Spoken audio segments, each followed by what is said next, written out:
And where did you grow up? I grew up here in Los Angeles until Pearl Harbor. And then, as I think you know, Japanese Americans on the West Coast were summarily rounded up and sent into 10 barbed wire internment camps. I was 4 at the time of Pearl Harbor, and I was too young to really understand what was going on.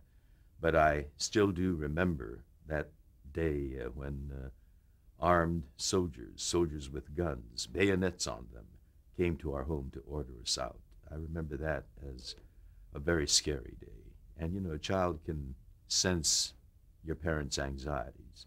And we were taken from our home to a horse stable at Santa Anita Racetrack, where we were housed for a few months while the camps were being built. And when the camp was built, we were put on a train and taken all the way across the southwestern desert to the swamps of Arkansas, a camp called Roller. And I grew up there for a portion of the war. And then we were transferred from that camp to another camp in Northern California called Tule Lake, which was an even more harsh camp. There were 3 barbed wire, 3 levels of barbed wire fence and tanks patrolling the perimeter. And after the war, we came back home to Los Angeles. Now, why were you transferred from Camp Roar to Camp Tule Lake? Yes, there's a dark chapter of American history in that.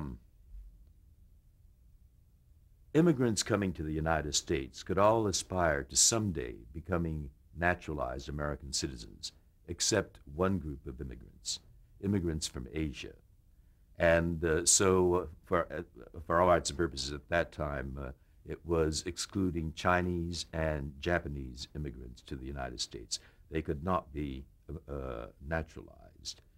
When the war broke out, young Japanese American men and women rushed to their local recruitment boards to volunteer to serve in the U.S. Army. But because we looked like the enemy, and simply for that, we were rejected from service.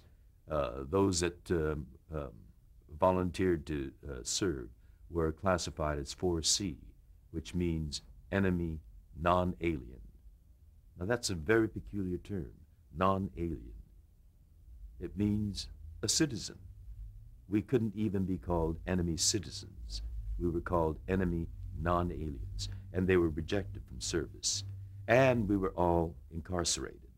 But a year into internment, the government realized they had a manpower shortage, and here was all this manpower that we've incarcerated under the label of being potential spies, saboteurs, traitors.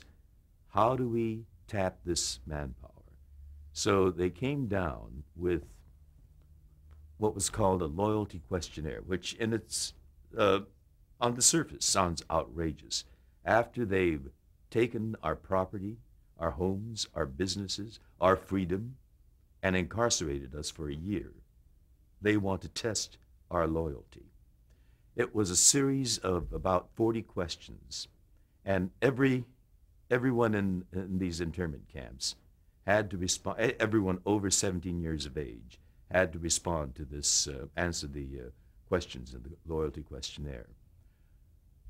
A 17-year-old girl or a 80-year-old immigrant lady all had to respond to this questionnaire.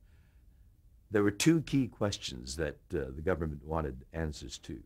Question 27 asked, "Will you bear arms to defend the United States of America?" Can you imagine this question being posed to an 88-year-old immigrant lady or a 17-year-old girl?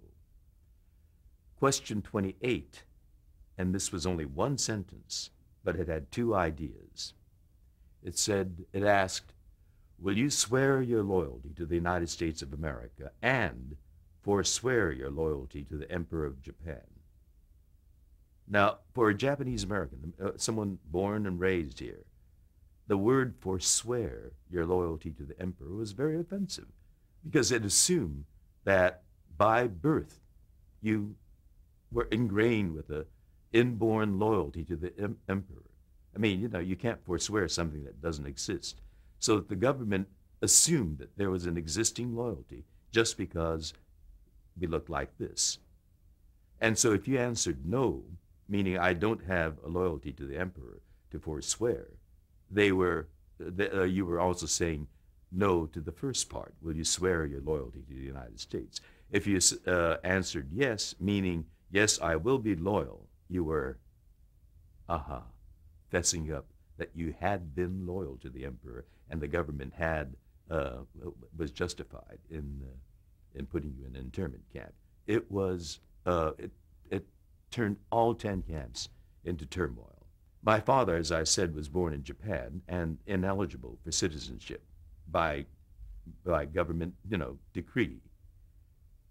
He said, gall, to ask me this after they've taken my property, my home, everything. They've taken everything, but there's one thing that they can't take, and that's my dignity. I am not going to grovel before this government. And he answered no to those two questions. And my mother, she's a young mother with 3 young children, 1 a baby. They expect her to go off and carry a gun and fight? No. She said, this is nonsense. I'm not going to subject myself to it. And she also answered no to those 2 key questions. And because of that, we were removed from the camp in Arkansas to the camp in Northern California. And that's why they had 3 layers of barbed wire fence. We were disloyal